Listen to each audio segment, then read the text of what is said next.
때로부터 사망으로부터 불러냄을 받은 우리란 뜻입니다. 교회는 주 예수 그리스도의 십자가의 죽음과 그분의 보혈을 통해서 이 땅에 세워준 아주 너무나 소중한 모임입니다. 또한 교회는 사람들을 구원하는 생명의 복음과 하나님의 영원하신 계획인 이 땅에 실현될 하나님의 왕국, 예수 그리스도께서 다시 오실 터인데 그때 이 땅에서 실현될 하나님의 왕국을 선포하는 아주 소중한 사명을 띈 모임입니다. 올 때 이렇게 소중한 교회를 함께 모여 주님께 나아갈 때 우리 주님께서 한량없는 은혜를 여러분 모두에게 부어주시기를 원합니다. 아멘. 주님의 이름으로 오늘 여기 참석하신 모든 분들께 복이 임하기를 기원합니다. 아멘. 오늘 여러분과 함께 나눌 하나님의 말씀은 누가복음 9장 18절 20절까지 말씀이었습니다. 이 말씀을 주제로 해서 예수님은 누구이신가라는 제목으로 여러분과 말씀을 나누도록 하겠습니다. 우리 주님께서 말씀의 은혜를 주시도록 잠시 기도하겠습니다. 아버지 하나님, 이 땅에 세워진 교회는 하나님의 아들이신 삼위의 하나님이신 주 예수 그리스도의 생명을 주고 이 땅에 탄생한 너무나 가치있고 소중한 모임입니다. 이렇게 교회로 모여 주님께 나갈 때 주님께서 예배하시는 날 풍성히 내려주셔서 우리가 주의 말씀으로 또 주님의 놀라운 사랑으로 주님의 진리로 우리가 소망을 굳게 붙들고 이 세상을 살아갈 때 위로와 또 힘을 얻은 복된 시간이 될 수 있도록 시간 축복하여 주시옵소서. 다니엘 선자가 다만 먼지에 불과한 사람에 불과한 저는 가르치고 오로지 주의 말씀과 이름과 진리만 가지는 시간을 삼아 주시옵소서. 특별히 오늘 이 시간 참석한 모든 분들에게 주님께서 눈을 열어주시고 마음을 두드리셔서 주의 말씀이 그분들의 마음밭에 떨어져서 많은 열매 내는 복된 시간이 될 수 있도록 은혜 다하여 주시옵소서. 다시 오신 우리 주 예수 그리스도 받들어 기도하옵나이다. 죄송합니다. 제가 감기 검사는 다 나갔는데요. 기침이 좀 나와 있어요. 오늘 본문 말씀에 나와 있는 대로 예수님께서 이 땅에 오셨던 약 2000년 전부터 BC 4년에 태어나셨지만 약 2000년 전부터 지금까지 예수님은 과연 누구이신가가 사람들의 너무나 중요한 관심사였습니다. 왜냐하면 예수님은 죽은 자도 살리셨으며 빵 5덩이와 물고기 2마리로 5,000명 이상을 먹이셨던 놀라운 기적을 베푸셨던 그런 인물이자 존재이자 사람으로서는 도저히 베풀 수 없는 그런 능력을 베푸신 분이었기 때문입니다.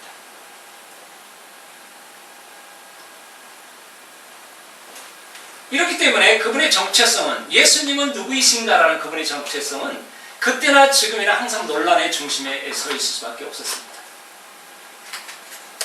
대개의 세상 사람들은 예수님은 누구시라고 이해하고 있습니까, 여러분? 지금 이 시대에 예수님은 누구시라고 얘기하고 있어요. 대개의 세상 사람들은 4대 성인. 네, 4대 성인. 기본적으로 공부 열심히 하셨네요.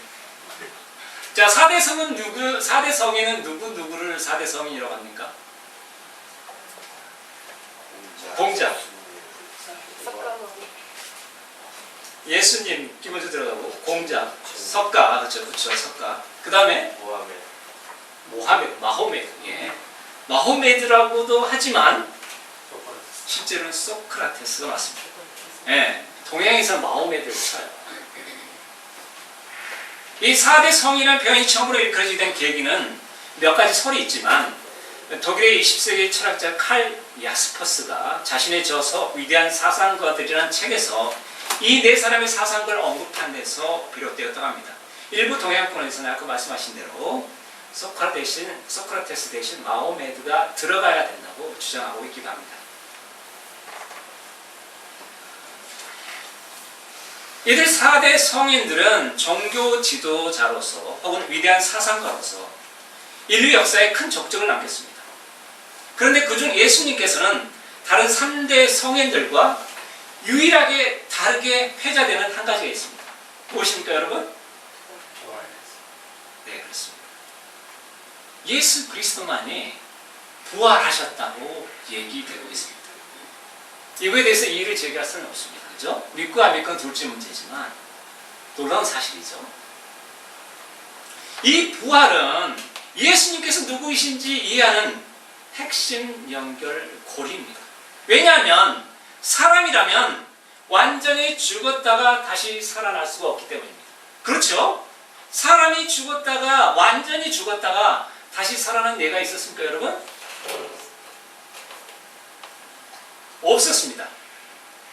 그런데 복음을 전하다 보면 어떤 사람들은 예수님께서 십자가상에서 잠깐 쇼크 상태로 기절하였다가 그냥 다시 살아나셨다고 이야기를 하는 사람도 있어요.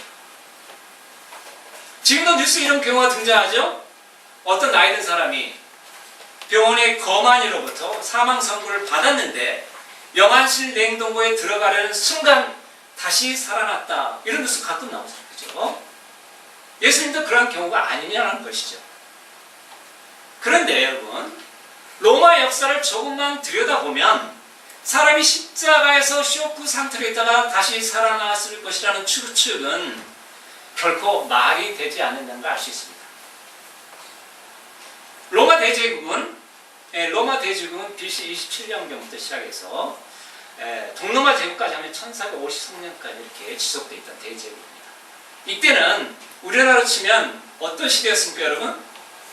BC 27년, AD 50년경 로마가 굉장히 흥황했던 시대인데 어느 시대에서 우리나라 치면 삼국시대 초기입니다. 고조선이 끝나고 BC 50년경에 고조선이 끝나고 고구려, 백제, 그 다음에 그 이후에 신라가 태동된 시기였습니다. 바로 이 시기에 로마 제국이 시작됐는데 통상 로마 제국은 기원전 27년 아우구스투스 옥타비아누스라고 하는 아우구스투스가 안토니우스와 클레오파트라의 연합군을 악티움 해전에서 물리친 후 황제 지배 체제를 확립한 기원전 27년부터 로마 제국이다 이렇게 얘기하고 있습니다. 이들의 영토는 지중해 연안을 중심으로 북아프리카, 유대, 그리스 문화권 및 메소포타미아 지방까지 아우르는 광대한 대제국이었습니다. 그러면 그들은 이 대제국을 효율적으로 다스리기 위해 강력한 법과 제도를 정비할 필요가 있었습니다. 그 중에 한 예가 십자가형이었습니다. 이 십자가형은 로마인이 아닌 사람들, 로마인들한테 이게 면제가 됐어요. 너무나 참혹한 형벌이었기 때문에 로마인이 아닌 사람들, 즉 식민지 사람들이 제국의 질서에 대항하는 중대한 범죄를 범했을 때 그들에게 내려지는 가장 잔인한 형벌이었습니다. 처형 방식을 잠깐 말씀드리면 양손과 두 개의 팔을 포개서, 양손 펼친 상태에서 두 개의 팔을 포개서 이 나무 위에 철대못을 손목과 발꿈치를 관통하게 하여 나무에 박히도록 한 형벌입니다. 그 상태로 통상적으로 약 6시간을 매달려 있게 합니다. 이 십자가에 처형해지면 출혈이 발생하게 되죠. 그죠? 그 다음에 기갈이 옵니다. 갈증이 오게 됩니다. 그 다음에 늑골이 압박됩니다. 왜냐하면 몸이 처지게 되죠. 처진 몸에서 다시 발로 이렇게 다시 올리려 하면 늑골에 그 압박이 오게 됩니다. 그래서 호흡 곤란이 발생하게 됩니다. 이런 상태도 6시간 있다가 보면 천하장사라도 살아날 수가 없습니다. 여기서 더 나아가 마지막에는 무릎 아래 하반신을 이렇게 부러뜨려서 최종적으로 사망을 확실히 했습니다. 특별히 예수님께서는 로마 병사가 최종적으로 죽음을 확인할 때 이미 죽으셨기 때문에 무릎 아래를 부러뜨린 대신 긴 창으로 옆구리를 길게 찔러서 심장까지 꿰뚫어 물과 피를 다 쏟게 하셨습니다. 하나님 말씀을 통해 예수님의 죽으심을 한번 확인하겠습니다. 다 같이 요한복음 19장 31절 37절 말씀입니다.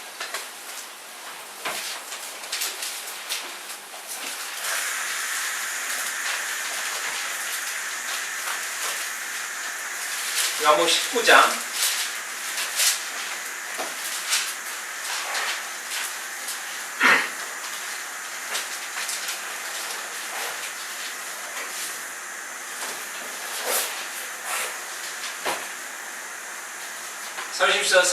31절에서 37절까지 말씀입니다. 저희 여러분 번갈아 가며 봉독하도록 하겠습니다. 제가 먼저 읽겠습니다. 그런즉 그날은 예비 이름으로 유대인들이 안식일에 그 몸들을 십자가에 남겨두려 하지 아니하여 빌라도에게 그들의 다리를 꺾고 그 몸들을 치워달라고 간청하니 이는 그 안식일이 큰 날이었기 때문이라. 이에 군사들이 가서 문과 함께 십자가에 못 박힌 첫째 사람과 또 다른 사람의 다리를 꺾되 예수님께 이르러서는 그분께서 이미 죽은 것을 보고 그분의 다리를 꺾지 아니하니라. 그러나 군사들 중에 하나가 참으로 그분의 옆구리를 찌르니 지치도록 거기서 피와 물이 나오더라. 그것을 본 자가 증언하였으며 그의 증언은 참되니라. 그런 자기가 말한 것이 참될 줄 아나니 이것은 너희가 믿게 하려 함이니라. 이 일들이 이루어진 것은 이 예언하는 것이 아니라 성경 기록을 성취하려 합니다. 또 다른 성경 기록이 다시 이르되 그들이 자기들이 찌른 자를 보리라 하느니라. 아멘. 마가복음 15장에 의하면 예수님께서는 3시에 못 박히시고 9시에 숨을 거두셨다고 기록되어 있습니다. 이것은 유대인의 시간인데 지금의 시간으로 환산하면 오전 9시에 못 박히시고 오후 3시에 숨을 거두신 것입니다. 몇 시간 동안 십자가에 매달려 있으셨습니까, 여러분? 6시간 동안 십자가에 매달려 있으셨습니다. 빌라도부터 채찍을 맞으시고 양 손목과 두 발이 꿰뚫려 못 박힌 상태에서 6시간 동안 십자가상에서 참혹한 고통을 겪으시다가 죽으신 것입니다. 그리고 로마 병사의 긴 창에 옆구리부터 심장이 관통되어 체내에 남아있던 모든 물과 피를 다 쏟으셨습니다. 이러한 죽음은 그분께서 미리 예언한 말씀 그대로였습니다. 그런데 놀라운 것은 그분의 죽으심이 결코 끝이 아니었다는 사실입니다. 그분은 자신의 십자가 죽으심을 예언하실 때 자신의 죽음뿐만 아니라 자신의 부활도 미리 예언하셨습니다. 두 구절만 찾아보겠습니다. 먼저 마가복음 8장 31절 말씀입니다. 마태마가 이런 순이죠. 마태복음 8장 31절 말씀입니다. 마가복음 8장 31절 말씀입니다.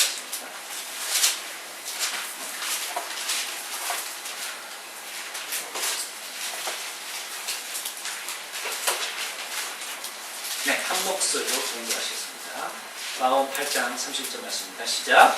또 그분께서 사람의 아들이 반드시 많은 일들로 고난당하고 장로들과 수제사장들과 서기관들에게 버림받아 죽임을 당하며 사흘 뒤에 다시 일어나야 것을 그들에게 가르치기 시작하시되. 아멘. 이어서 누가복음 9장 22절 말씀입니다. 누가복음 9장 22절 말씀.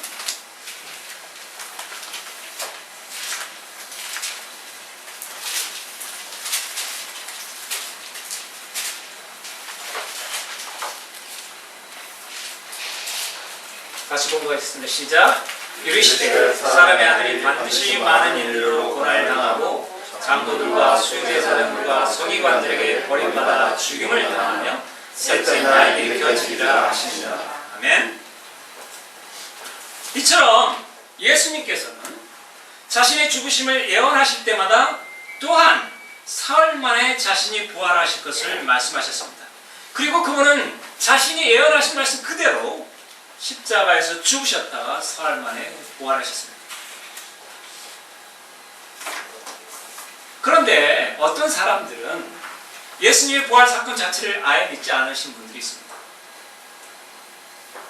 예수님의 부활은 사실일까요, 여러분? 네. 어떻게 해서? 예, 영상을 가장 크게 들어가십니다. 예, 네. 역사적으로 증명됐다.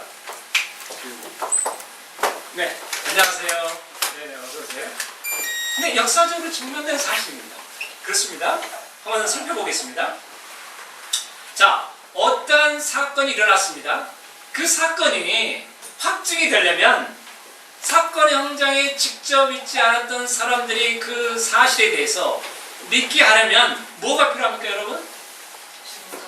증거가 필요하죠. 증거.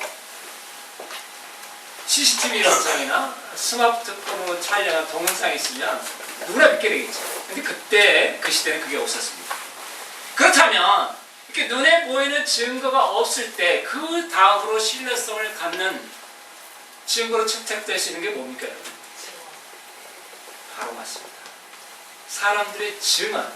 자, 지금도 재판에서 증거가 확실한 물증이 없을 경우에는 그 사실을 목격한 사람들의 증언을 근거로 해서 그에 대한 판단을 내리게 됩니다. 더욱이 그 사실의 목격자가 여러 명이고 그 증언이 일관되며 그 증언자의 삶이 정직하였다면 그 증언에 대한 신빙성은 더욱 높게 평가되어집니다. 자, 여러분 스마트폰 다 가지고 계시죠? 그죠? 스마트폰 한번 꺼내보시기 바랍니다. 스마트폰 한번 꺼내보세요. 그 다음에 네이버 다 깔리시죠? 그죠? 네, 미스네를 호출해 보시기 바랍니다. 네이버 비서나 마찬가지죠. 그죠? 네이버가. 그 다음에 사도 바울을 한번 이렇게 검색해 보시기 바랍니다. 사도 바울.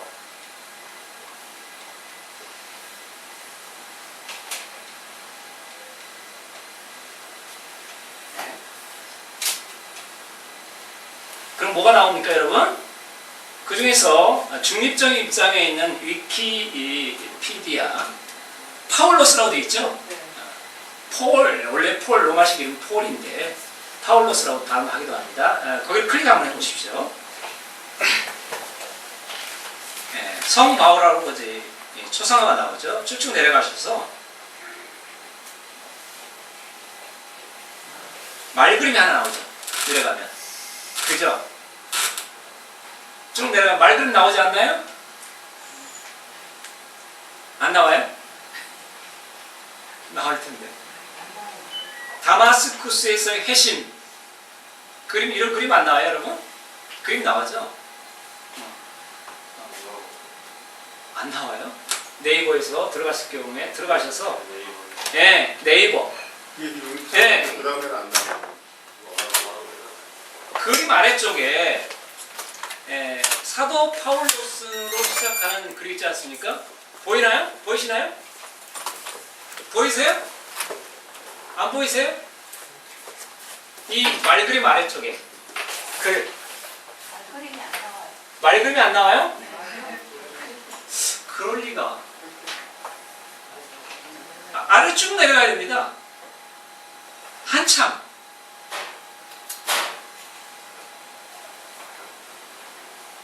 개혁 이름 생명 육체운동자 파울로스 신학 파울로스 편지 각주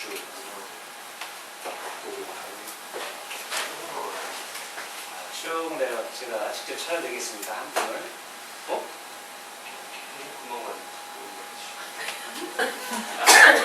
제가 읽어드리겠습니다. 그 생애 부분 펼치시면 나옵니다. 생애 부분 생애를 클릭하면은 나오나요? 네. 예. 말그림 나와요? 예. 생일은 네. 죄송합니다. 그 아래 글을 누가 읽어주시겠어요? 박지선님 한번 읽어주시죠. 생일 그림에 나오는 네, 말그림 아래쪽에 사도 파울로스는 시작합니다. 사도 파울로스는 큰 소리로. 스데반의 순교 이후 기독교인들을 본격적으로 박해하기 위해서 대제사장의 권한을 받아 다마스쿠스에 가던 중 예수의 나타남을 보고 그의 음성을 듣게 되었고 이후 예수의 제자 아나나니에게 세례를 받았다. 기독교인이 된 후 성 바르나바의 중재로 사도들과 교제하였다. 어떤 사람들은 이 사건을 개종이라는 단어로 표기하기도 하지만 성 바울로가 활동하던 시기에는 아직 기독교는 독립 종교가 아닌 예수를 메시아로 믿는 유대교의 소종파였기 때문에 여기에서는 개종이라는 단어를 쓰지 않았다. 네, 감사합니다. 사도 바울이 원래는 뭐하러 갔습니까, 여러분? 기독교인들을 박해하러 갔었죠. 사도 바울은 지금의 다마스커스, 시리아로 예수쟁이를 잡으러 가는 길이었습니다. 이때는 AD 34년으로 예수님께서 십자가에 죽으시고 부활하시고 승천하신 후 약 4년이 지난 시점이었습니다. 그런데 다마스커스로 가는 도상에서 부활하신 예수님께서 사도 바울에게 나타나신 것입니다. 사도 바울은 구약에 정통한 바리새인이었습니다. 그리고 그 또한 다른 유대인들처럼 메시아를 기다리고 있었습니다. 왜냐하면 구약 성경을 잘 알고 있었기 때문에 유대인들의 메시아, 유대인들을 로마의 압정으로부터, 로마의 식민지 상태로부터 구원해줄 왕을 기다리고 있었던 것입니다. 그런데 그 메시아가 바로 예수님이라는 사실을 알았습니까? 몰랐습니까? 여러분? 사도 바울은 몰랐기 때문에 예수쟁이를 핍박하고 잡아다가 감옥에 넣는 일을 앞장서서 했던 것입니다. 사도 바울은 그때까지도 자신이 생각하기에 예수쟁이들이 가짜 메시아를 믿는다고 생각했기 때문에 그러한 일을 했던 것입니다. 그래서 그는 다마스커스의 그리스도인들을 잡으러 가는 길이었습니다. 그런데 바로 그때 부활하신 예수님이 그에게 나타나셨고, 그는 즉시로 이 예수님이 자신이 기다리던 바로 그 메시아가 맞았구나 라고 바로 알게 됩니다. 왜냐하면 구약의 정통한 바리새인이었고 메시아를 기다리고 있었는데 그분이 하나님이라는 사실을 몰랐기 때문에 예수쟁이를 핍박하는데, 예수 그리스도가, 부활하신 예수 그리스도께서 다마스커스 도상의 하늘에서 놀라운 빛으로 사도 바울에 나타났기 때문에 그는 또 그 목소리의 주인이 나는 내가 핍박하는 예수라 얘기했기 때문에 사도 바울은 그 순간에 지났던 과거의 성경 신말과 풀림과 동시에 예수 그리스도가 메시아라는 사실을 깨닫게 된 것입니다.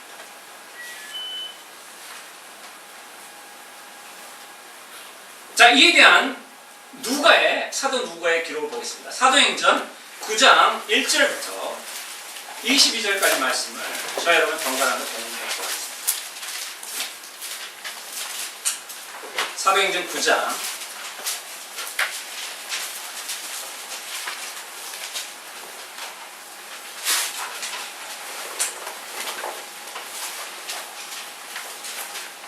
1절부터 25절까지 말씀입니다. 1절부터 22절까지 말씀 저와 여러분 번갈아 공부하겠습니다. 설교 중간중간에 제가 여러분께 이렇게 여쭙기도 하고 여러분께 답을 해주시기도 하죠. 제가 원하는 설교가 그런 것입니다. 그래서 여러분이 생각하시는 걸 기탄 없이 얘기해 주시면 감사하겠습니다. 제가 먼저 공부하겠습니다. 사울이 주의 제자들 치려고 여전히 위험과 살기를 내뿜으며 대제사장에 가서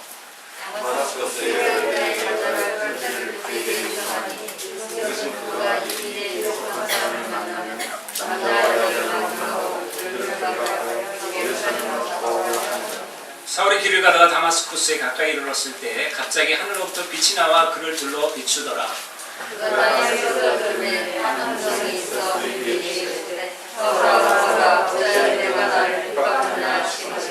그가 이르되 주여 누구시나이까 하니 주께서 이르시되 나는 내가 핍박하는 예수라. 가시체를 걷어차기가 내게 고생이라 하시거늘 그가 떨며 주여 내가 무엇을 일어나 도시로 들어가라. 너는 내가 반드시 해야 일을 이르리라. 그와 함께 길을 가던 사람들은 음성만 듣고 아무도 보지 못한 채 말을 못하고 서 있더라.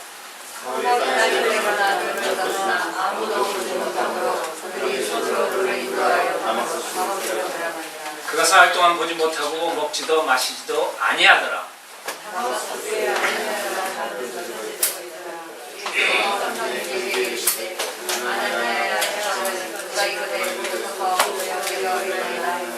주께서 그에게 이르시되 일어나 고든 거리라 하는 거리로 가서 유다 집에서 사울이라 하는 5 사람을 찾으라. 보라 그가 기도하고 있느니라.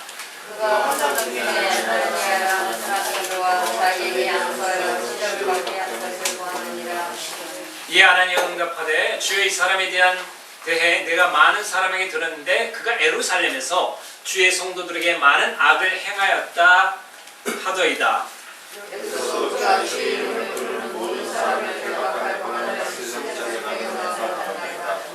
그러나 주께서 그에게 이르시되 내 길로 가라. 그는 이방인들과 왕들과 이스라엘 자손 앞에 내 이름을 전하기 위해 내가 택한 그릇이니라.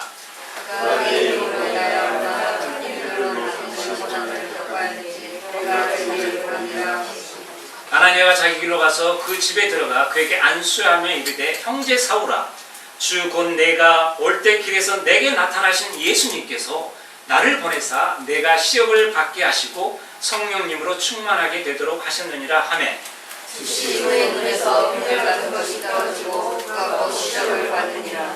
그가 일어나 침례를 받고 음식을 받음에 강건해지니라. 그뒤 사울이 다마스쿠스에 있던 제자들과 며칠을 지내며 사울이 그리스도를 그리스도를 선포하되 그분이 하나님의 아들이심을 선포하거든. 그의 말을 들은 모든 자들이 놀라 이르되 이 사람은 예루살렘에서 이 이름을 부르던 자들을 멸하던 자가 아니냐. 그가 여기 온 그 목적도 그들을 결박하여 수제사장들에게 끌어가고자 함이 아니냐 하더라. 그러나 사울은 점점 더 힘으로 다마스쿠스에 있는 유대인들 다마스쿠스에 거하던 유대인들을 당하게 하니라. 사도 바울의 눈에서 비늘이 벗겨졌습니다. 이것은 무엇을 의미하는 것입니까, 여러분? 그의 영적 눈이 열렸다는 것을 의미하고 있습니다. 예수님이 어떤 분이신지 비로소 알게 되었다는 것을 의미하고 있습니다. 사도 바울은 AD 5년에 태어나 AD 34년에 부활하신 예수님을 만나 회심한 후 예수님의 복음을 전하며 소아시아와 지금 터키 지방을 의미합니다. 유럽의 각지에 교회를 세우고 AD 67년에 순교하였습니다. 그도 예수님처럼 십자가형을 받을 수 있었지만 그가 로마 시민권을 가지고 있었기 때문에 십자가형 대신 참수형을 당하였습니다. 아까 말씀드렸지만 십자가형은 로마 시민권자에게는 행하지 않는 벌이었습니다. 너무나 그 형벌이 참혹했기 때문에 로마 시민권자들에게 면제가 되는 형벌이었습니다. 바울은 소아시아 남동쪽 해안 길리기아 다소, 지금은 시리아에서 태어났습니다. 그는 태어날 때부터 로마의 시민권자였는데 이것은 그 가문이 당시 유력한 재력가의 집안이었다는 것을 알려주는 것입니다. 그는 당대의 최고 율법학자로 명성이 높았던 가말리엘 문화생이었으며 구약성경, 즉 율법에 정통한 사람이었으며 율법을 또한 지키는 데 있어서 거의 흠이 없는 의지가 강하고 지극히 이성적이며 유대교에 열심히 있던 사람이었습니다. 그는 또한 놀랍게도 언어 은사가 뛰어난 사람이었습니다. 그는 히브리어에 정통한 유대인이었습니다. 당연하겠죠. 그 다음에 또한 그는 헬라어에도 정통했습니다. 복음을 전하러 헬라 지방을 많이 다녔습니다. 그 다음에 그는 또한 로마어에도 능통한 언어 은사가 탁월한 사람이었습니다. 이러한 것을 종합해 볼 때 사도 바울의 집안 배경과 학벌과 지적 수준을 종합해 볼 때 그는 그야말로 당대의 최고의 지명도를 가진 학자였던 것이 분명합니다. 우리나라로 치면 어떤 사람이 있겠습니까?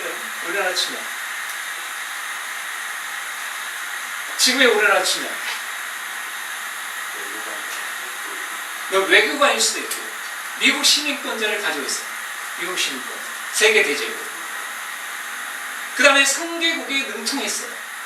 집안도 워낙 재력가 집안이었습니다. 당시 세계 대제국의 로마 시민권을 가지고 있었기 때문에.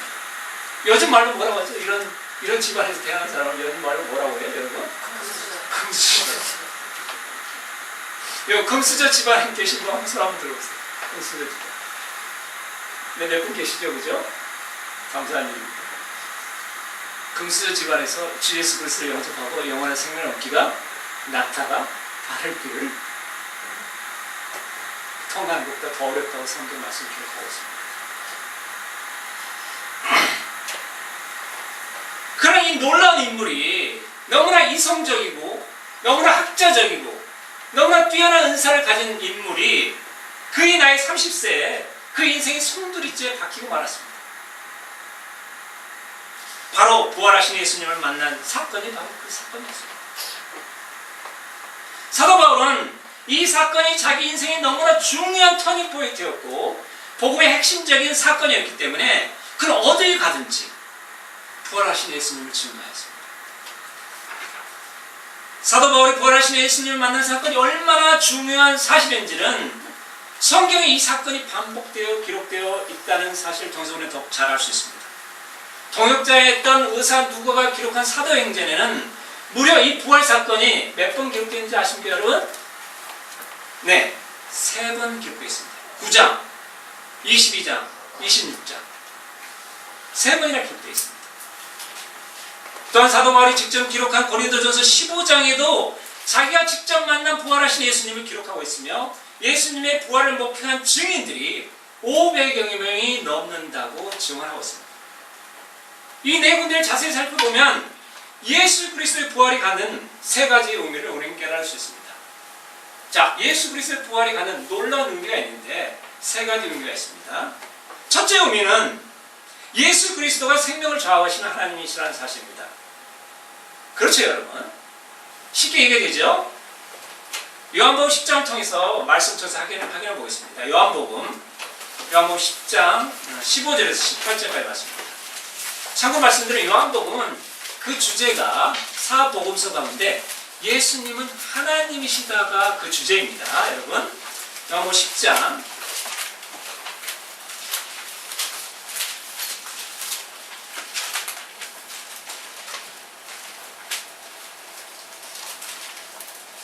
15절에서 18절까지 말씀입니다. 다 같이 공부하시도록 하겠습니다.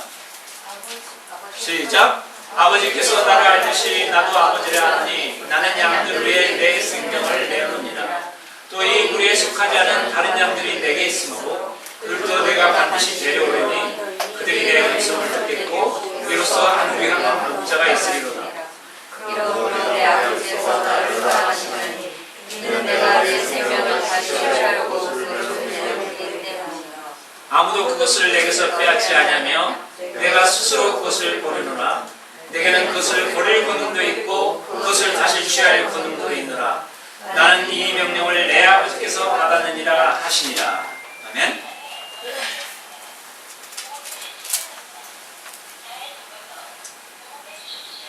이어서 27절부터 30절까지 말씀을 봉독하도록 하겠습니다. 27절부터 시작.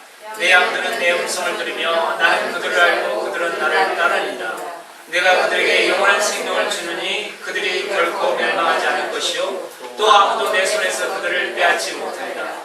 그들을 내게 주신 내 아버지는 모든 것보다 크심에 아무도 내 아버지 손에서 그들을 빼앗지 못하느니라. 30절. 나와 내 아버지는 하나이니라 하시니라. 아멘. 예수님께서 스스로 나와 내 아버지는 하나이시니라. 너무나 놀라운 말씀을 선포하고 계십니다. 내가 삼위 하나님이라는 것을 선포하신 것입니다. 그런데 그 선포하신 말씀을 무엇을 증명하셨습니까, 여러분? 무엇을 증명하셨어요? 예수 그리스도의 부활로 그것을 증명하신 것입니다.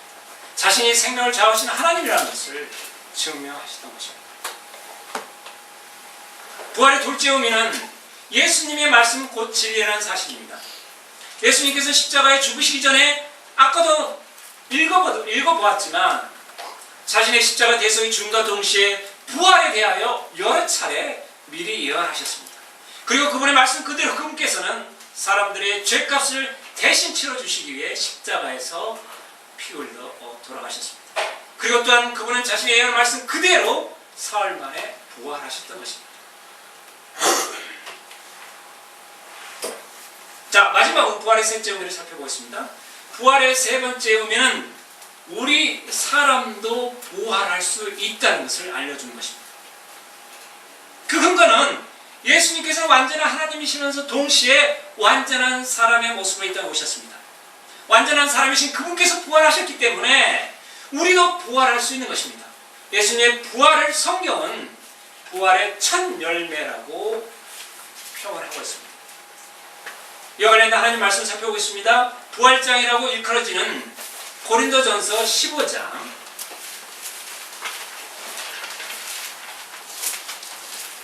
15장 말씀 살펴보겠습니다.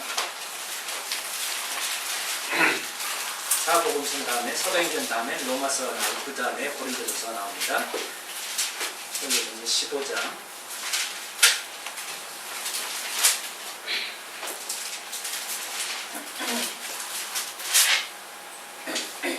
12절에서 22절까지 말씀을 저와 여러분이 번갈아서 공부하겠습니다. 제가 먼저 공부하겠습니다. 이제 그리스도께서 죽은 자들로부터 일어나셨다고 선포하였거늘 너희 가운데 어떤 자들은 어찌 죽은 자들의 부활이 없다고 말하느냐.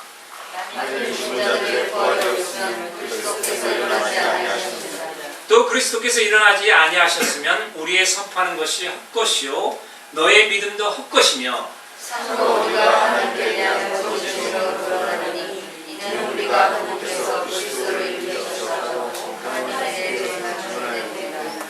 만일 죽자들이 일어나지 아니하면 하나님께서 그리스도를 일으키지 아니하셨느니라. 아멘. 이해가 되시죠, 여러분? 죽은 자들이 부활이 없다라고 말한다면, 그렇게 된다면 하나님께서 그리스도교를 다시 일으키시지 않으셨다. 예수 그리스도의 부활은 우리 죽은 자도 부활할 수 있다는 것을 보여주시기 위한 증거 중에 하나라고 성경은 명확하게 얘기하고 있습니다. 만일 죽은 자들이 일어나지 아니하면 그리스도께서 일으켜지지 아니하셨느니라. 또 그리스도께서 일으키지 아니하셨으며 너희 믿음이 헛되고 너희가 여전히 너희 죄를 가운데 있으며 따라서 그리스도 안에서 잠든 자들도 멸망하였느니라. 만일 우리가 이 세상에서 사는 동안에만 그리스도 안에서 소망을 갖는다면 모든 사람들 중 우리가 가장 장한 자입니다. 그러나 이제 그리스도께서 죽은 자들로부터 일어나서 잠든 자들의 첫 열매가 되셨도다. 사망이 사람을 통해 임한 것 같이 죽은 자들의 부활도 사람을 통해 임하리니 아담 안에서 모든 사람이 죽는 것 같이 그리스도 안에서 모든 사람이 살게 되리라. 아멘. 자, 어렵지 않은 말씀이죠? 굉장히 논리적으로 순서적으로 사도 바울이 이 사람들의 부활에 대해서 예수 그리스도의 부활하심으로 말미암아 그 부활의 의미가 우리 사람들도 예수 그리스도께서 사람의 몸으로 이 땅에 오셔서 죽으셨다가 부활하셨기 때문에 사람들도 그 원리에 따라 부활할 수 있다는 것을 우리에게 확실하게 선포하고 있는 말씀입니다. 예수 그리스도의 부활은 사망을 깨트린, 즉 사망을 극복한 사건입니다. 그러면 우리 그리스도인도 사망을 이기고 부활할 수 있다는 것이며 사람이 사망을 극복하고 부활할 수 있다는 것을 보여주기 위한 사건이 바로 예수님의 부활 사건이라는 것입니다. 자, 그렇다면 제가 여러분께 퀴즈를 하나 내겠습니다. 여러분, 사람이 부활하게 되면 음식을 먹을 수 있을까요? 네, 음식을 먹을 수 있을까요? 부활하면. 네, 부활하면. 어떻게 알 수 있어요? 아멘. 자, 성경은 사람이 부활하면 부활하신 예수님 모습과 똑같은 형체를 지닐 것이라고 우리에게 알려주고 있습니다. 너무나 놀라운 말씀이죠, 그죠? 다시 빌립보서 3장 20절에서 27절 말씀을 공부하겠습니다. 빌립보서 3장.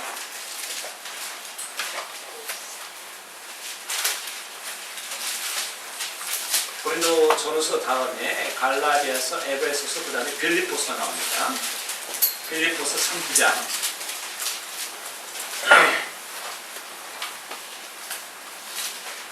20절, 21절 말씀. 다 찾으셨습니까? 다시 공부하겠습니다. 시작. 우리의 생활 방식은 한 데 있으며 거기로부터 또한 우리가 구원 자 주 예수 그리스도를 기다리는 그분께서는 모든 것을 자기에게 복종시킬 때 사용하는 능력을 발휘하사 우리의 천한 몸을 변화시켜 자신의 영광스러운 몸과 같게 만드시리라. 아멘. 우리 몸은 현재 아담의 범죄 이후로 죄로 얼룩져 있기 때문에 유한한 생명을 가지고 살 수밖에 없습니다.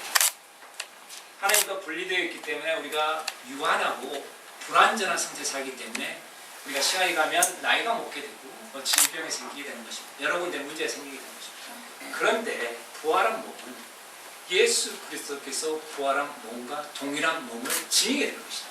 성경은 여러 군데서 얘기하고 있는 것입니다.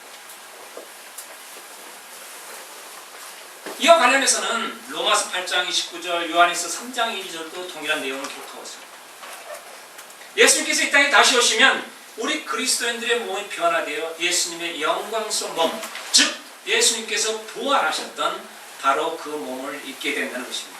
그렇다면 부활하셨던 예수님은 어떤 몸을 입으셨을까요, 여러분? 네, 진리인 하나님 말씀을 확인해 보겠습니다. 다시 누가복음 24장 36절에서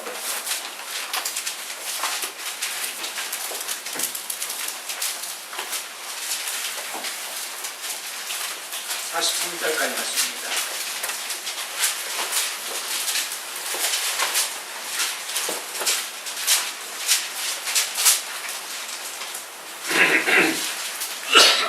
굉장히 중요한 말씀입니다. 소망에 대한 이해, 우리의 부활에 대한 이해, 부활한 다음에 어떤 몸을 입게 될 것인가, 부활 후에 우리가 어떻게 살아가게 될 것인가에 대한 놀라운 말씀이 기록되어 있습니다. 저와 여러분이 번갈아 공부하겠습니다. 36절부터 43절까지 말씀입니다. 제가 먼저 읽겠습니다. 그들이 이같이 말할 때 예수님께서 친히 그들의 한가운데 서서 그들에게 이르시되 너에게 평강이 있을지어다 하시니라.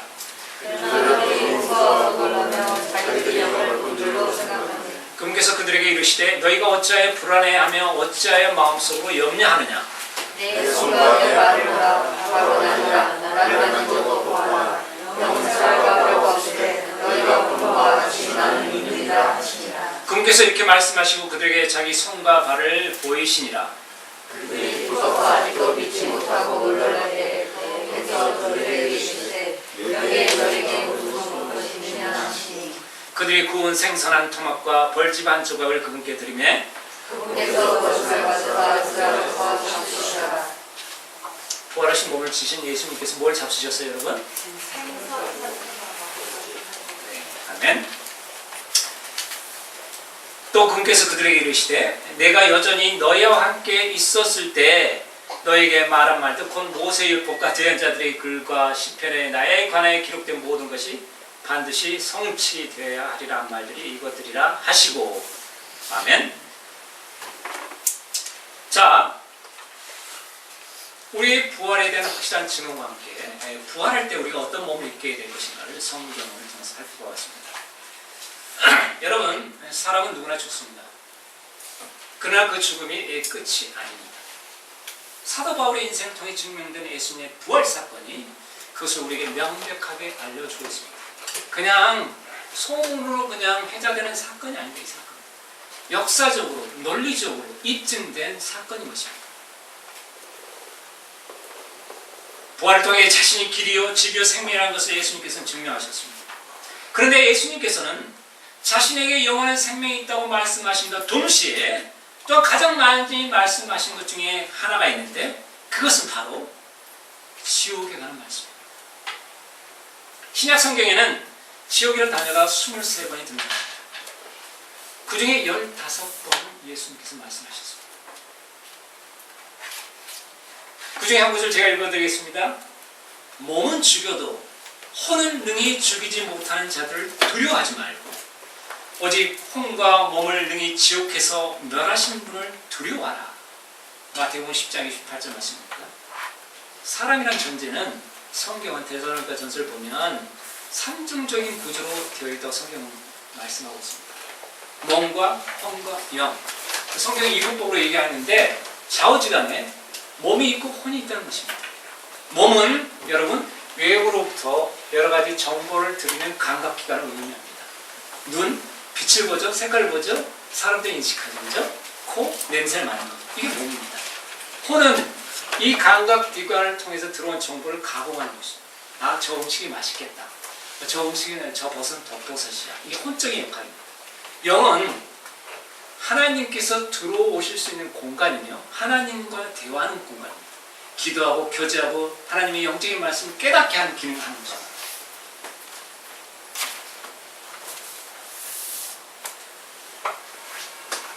사람이 죽으면 이 몸은 흙으로 돌아가죠. 그럼 뭐가 지옥으로 가요, 여러분? 1차적으로 혼이 지옥. 혼은 비물질입니다. 사라지지 않습니다. 그러나 혼이 고통을 받는 것일까요, 여러분? 혼은 고통을 받는 것입니까, 여러분? 어떻게 알 수 있어요? 혼이 고통을 받는 정도로.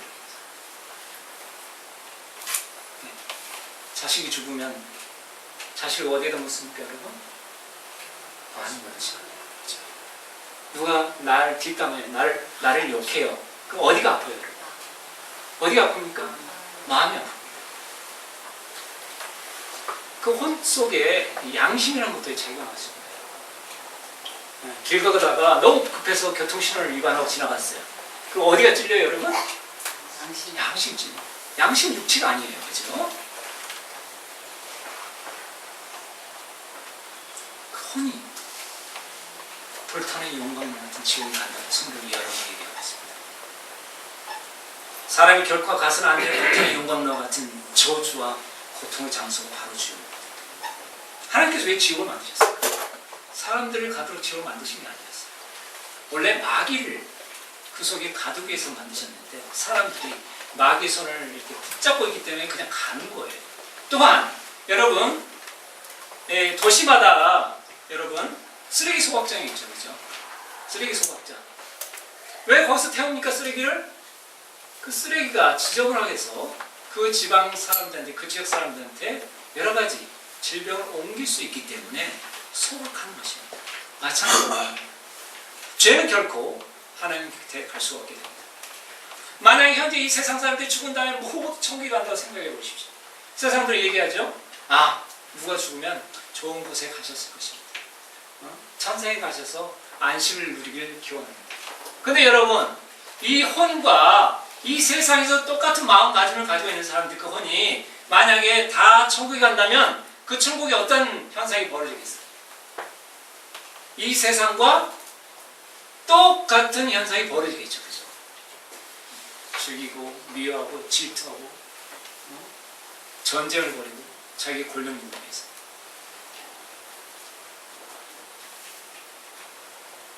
그렇기 때문에 사람들이 죽은 다음에 천국에 가기 위해서는 무슨 문제를 해결해야 될까요? 죄 문제를 해결해야 됩니다. 그런데 문제는 사람들 스스로 죄 문제를 해결할 수 없다는 것입니다. 왜냐하면 죄는 늘 사람 마음속에 솟아나는 것이기 때문에. 그래서 하나님께서 이 문제를 해결할 수 있는 길을 열어놓으셨는데 그것이 바로 이 죄 문제를 죄 없으신 하나님께서 스스로 해결하신 방식입니다.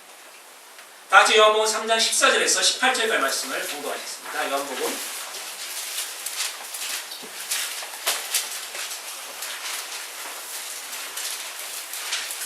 14절에서 18절까지 말씀입니다.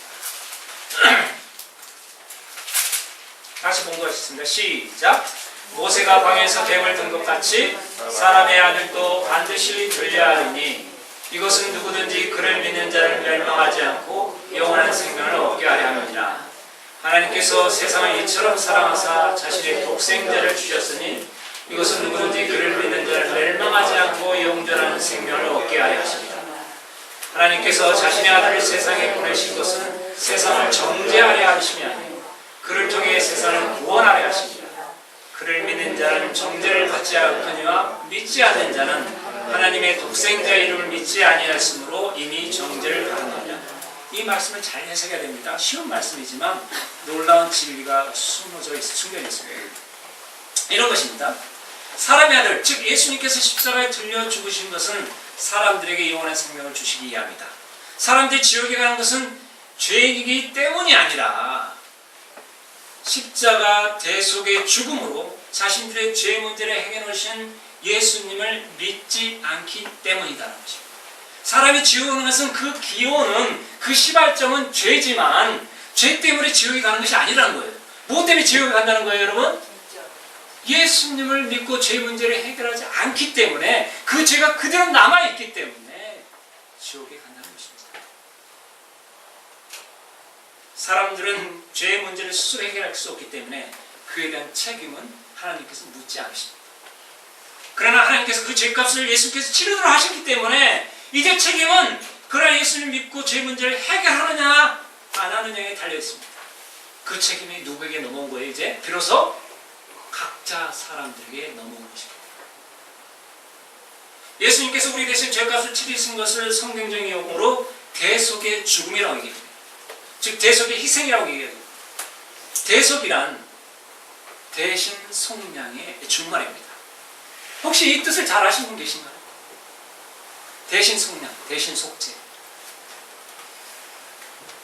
노예나 죄인을 자유롭게 하기 위하여 다른 사람이 값을 대신 치르는 것을 대신 속량으로 얘기합니다. 옛날에 우리나라 이런 거 있었어요. 양갓집, 대갓집 양반이 죄를 지어서 권장 20대 맞을 일이 발생했습니다. 대갓집 체면에 권장 20대를 맞을 수는 없고 누구를 보냅니까 여러분? 가장 충직한 집사갱사를 보내서 권장 20대를 맡게 하는 것입니다. 그 사람이 권장 20대를 맡게 되면 비로소 이 대갓집 양반은 권장 20대의 형벌로부터 자유롭게 되는 것이죠. 그렇죠? 이게 바로 대신 속량이에요. 이 원리가 이해되십니까 여러분? 이러한 개념이 들어간 우리나라 조선시대 한글 소설이 있습니다. 혹시 무엇인지 아시는 분이죠? 한글 소설. 조선시대. 네? 흥부전? 흥부전보다는 심천전. 맞습니다.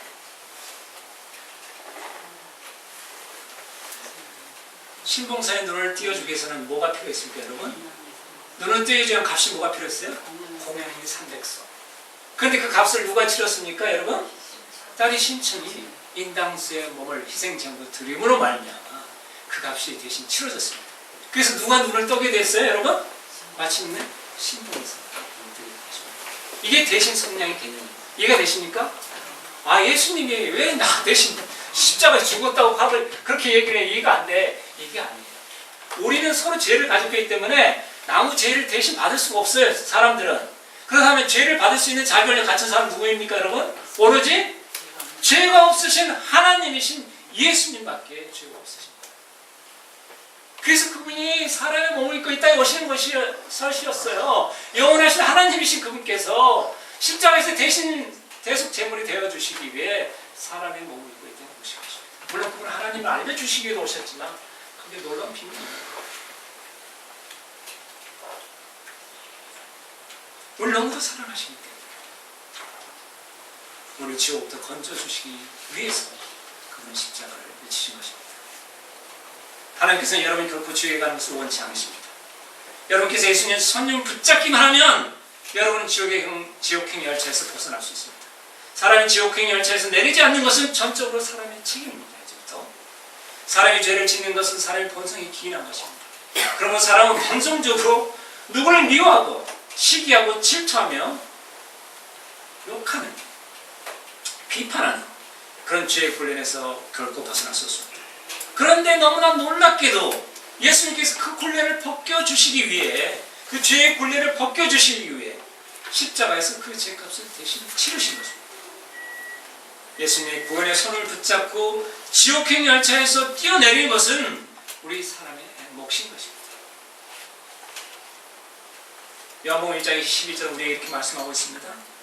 영접한 자, 곧 그분의 이름을 믿는 자들에게는 모두 다 하나님의 아들이 되는 권능을 그분께서 주셨으니. 아까도 말씀드렸지만 누구의 이름을 믿는다는 것은 그 사람의 정체성을 믿는다는 것입니다. 예수님은 하나님이십니다. 그분은 부활로서 그것을 증명하셨습니다. 또한 그분은 우리의 구세주십니다. 죽은 자도 살리신 정령하신 분께서 우리의 죄를 대신 받아주시기 위해 십자가에서 죽으셨습니다. 우리가 지려할 죄값, 즉 지옥으로부터 우리를 건져내신 분이 바로 예수님이신 것입니다. 이것이 바로 하나님의 모든 소식입니다. 예수님을 하나님으로, 여러분 구세주로 마음속으로 아직 받아들이지 않으신 분이 계시다면 참 부활하신 우리 주 예수님을 믿고 여러분의 마음속으로 모셔드리십시오. 하나님께서 약속하는 영원한 생명이 여러분께 주어질 것입니다. 우리 죄값은 예수님께서 대신 받아주셨기 때문에 예수를 믿는 자에게 더 이상 치러할 죄값이 남아있지 않습니다. 그러나 이 사실을 믿지 아니한다면 죄값이 해결되지 않고 그대로 남아있기 때문에 그 죄값을 지옥에서 치러야 하는 것입니다. 하나님의 놀라운 사랑의 복음을 받아들이시고 모두 하나님의 자녀로 거듭나는 복된 은혜가 되는 시간이 되시길 바랍니다. 이미 마음속에 예수님 믿고 모셔드리신 분이라면 그분의 십자가를, 그분의 부활을 다시 바라보며 이 복된 생명의 소식을 가족들에게, 지인들에게 전하시기 바랍니다. 그리고 나에게 주어진 영원한 생명이 그냥 주어진 것이 아니라 그 존귀하신 하나님께서 십자가에서 그 참혹한 희생을 감당하심으로 말미암아 주어졌다는 것을 매일같이 깊이 묵상하시기 바랍니다. 그리고 그 놀라운 사랑의 희생으로 말미암아 탄생된 교회를 위해 여러분 자신을 드리시기 바랍니다. 그분은 여러분에게 영원한 생명을 주십니다. 그분은 우리의 주인 되시는 분이십니다. 그분의 몸된 교회를 위해 여러분 자신을 드리시기 바랍니다. 주님께서 다시 오실 때 주님 교회를 섬기셨던 여러분의 모든 성김을 그에서 가장 영광스러운 것으로 전지전능하신 우주만을 창조하신 그 부유하신 하나님께서 여러분들에게 넘치게 갚아주실 것입니다. 우리 주님의 사랑과 생명 은혜가 여러분 모두에게 임하는 복된 시간이 되시기를 주님의 이름으로 축원합니다. 기도하시겠습니다.